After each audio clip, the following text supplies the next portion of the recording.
So here's just another video on a piercing. This one's just a quick update.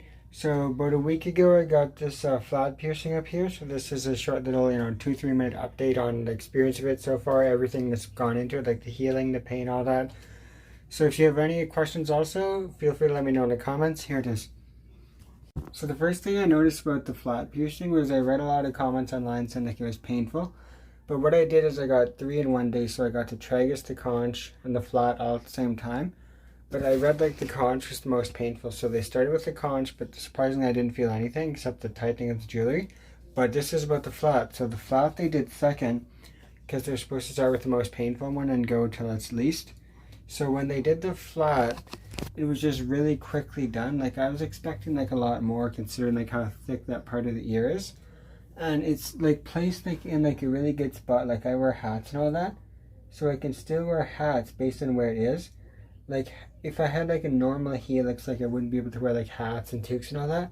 But I think this is placed really good because it's in like a part of the ear where like if you need like a professional environment or something, like you can't really see it.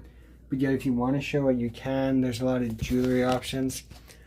I think like it's a really unique like piercing trend to be creative and all that. So I think like you should definitely get this if you're watching like this video and thinking about getting it.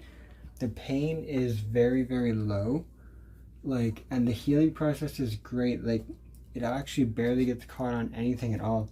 I thought it would get caught on everything, but like the way it is like situated, like it's like I said, it's not the helix, so the helix would get caught on the hat, would get caught on more, but this doesn't get caught on anything.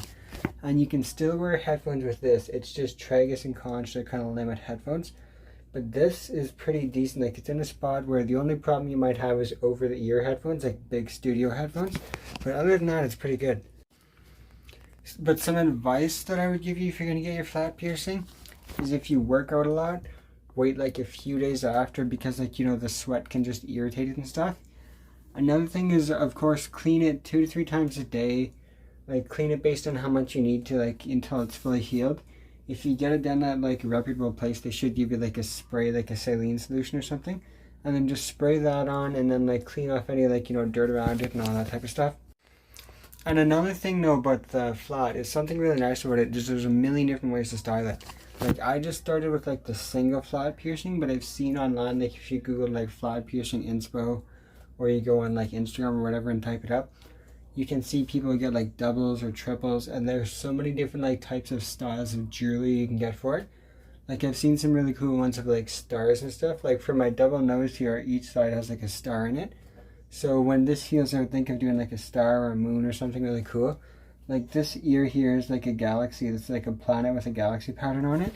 So I kind of like cool stuff like that. So there's really just endless things for it. Like I'm wearing like a summer t-shirt here, so you could find like beach stuff for it. There's a lot of jewelry options, so if you want to express yourself, this is a good way to do it, is with the flat. But another thing I would say about the flat though is if you go like snowboarding or BMXing, mountain biking, or motorcycling, something that wears a helmet, I don't know if this is the best piercing to get, because like full face helmets, toques, even like straps and stuff can irritate it. And another thing I've also noticed is like wearing a mask, I can't do, because where it goes through the back of the ear is where you'd put on the mask. So if you work in like a place that requires a mask, I personally find for myself that I can't wear a mask at all with this on. So that's something to consider too. Like if you work in a hospital or something, it's probably a no. But it's different for every person, so I cannot wear a mask, so I'm fine with it so far. So that's just my quick little update video. It's been like, a week in. If you have any other questions, let me know in the comments. If you enjoyed this video, please subscribe. I've also got a whole playlist of piercing videos. Please check them out. And thank you for watching.